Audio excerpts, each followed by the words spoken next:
I know over the past year or so, I've made this reference several times, but it does bear repeating.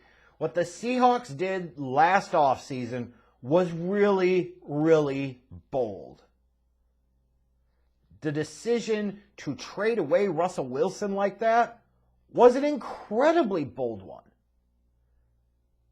Because you say, for the quarterback position, that is the most important position in the National Football League, it's also the hardest position to find that dude. So many teams spend years, decades, generations, like the Bears, trying to find that dude. And, the Seahawks kind of sort of had that dude for a decade in Russell Wilson. So to trade away a guy like that, who still was in his early 30s, like 33? It's really a bold step, a bold move. Even more so when you consider part of that decision-making process, part of that choice involved keeping your 71-year-old head coach going into what would certainly feel like a major rebuild or even tank job was in the cards for the Seattle Seahawks over the 9-time Pro Bowl quarterback in Russell Wilson. And you can say, well, the Pro Bowl doesn't mean much. I don't disagree with you now, especially. However, what that 9 times being a Pro Bowler is indicative of is the level of performance of Russell Wilson and how he was viewed relative to his peers during the course of his career. So it's not something you could easily dismiss. Not only did they trade him, they kept a 71-year-old head coach. That's a big, bold shit. And then, after that, they decide they're going to release future Hall of Fame middle linebacker Bobby Wagner because, if you're going to trade Russell Wilson, why would you keep Bobby Wagner around? Because that's a lot of indication of you feeling like, hey, we're not really going anywhere. But you can certainly say in some respects, based off of the way 2022 played out, especially with the way Russell Wilson looked, the Seahawks look incredibly brilliant for what the hell they decided to do. They really, really do. And potentially position themselves better in the long term for having done so. And they were certainly a pleasant surprise in 2022. And this is not hyperbole to say, but when you look at the numbers and you actually watch film, Geno Smith was one of the best quarterbacks in the NFL in 2022. How crazy is that, right? A decade after he was disappointed being a second-round pick by the Jets in 2013, and then his career never really materialized to that level, but he always found a way to stick around. Props to him. He never gave up. Took advantage of the opportunity that the Seahawks, admittedly, transparently, they weren't even trying to give him. They were trying to give it to Drew Lock. They were trying to set it up for Drew Lock. So as much as you want to praise the Seahawks, sometimes it's better to be dumb and lucky than good and smart. Because the Seahawks were dumb and lucky with respect to the fact that they were going to try and trot out Drew Lock, but kind of got put into a position that they had to end up going with Geno Smith because he earned the damn job and Drew Lock wasn't healthy to start the year. And all Geno did was go out there and throw for almost 4,300 yards and 30 touchdowns. And what's crazy about it to me is that the offense, after trading away Russell Wilson, mind you, and going with Geno Smith at the helm, who wasn't even their top choice to man the quarterback position in 2022, it was the offense that carried the Seahawks. It looked better. Kenneth Walker as a rookie went over 1,000 yards rushing. DK Metcalf and Tyler Lockett each have over 1,000 yards receiving. Their offense legitimately carried them. The defense, not so much. But the offense, they were playoff worthy, that's for sure. And as a result, it shouldn't be a surprise that the Seahawks did end up finishing with a winning record because of how good their offense was in 2022. They made the playoffs.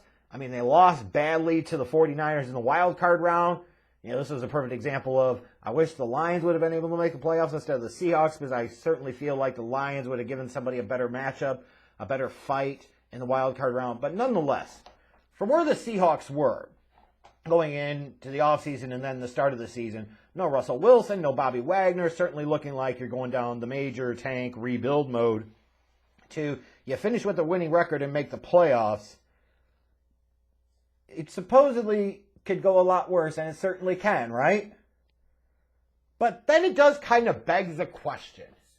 It was kind of a pleasant surprise in a way. They got the most out of what they had. But if you're the Seahawks, where do you go from here? Do you really feel like you're that close to being a contender? Now, positive for them is they've got about $30 million in cap space. Big question, important question is how much of that would potentially get tied up in giving Geno Smith a long-term contract, because after all, he is a free agent. But they've got some financial flexibility, so maybe they'll be able to do something. But even more importantly for the Seahawks is winning record.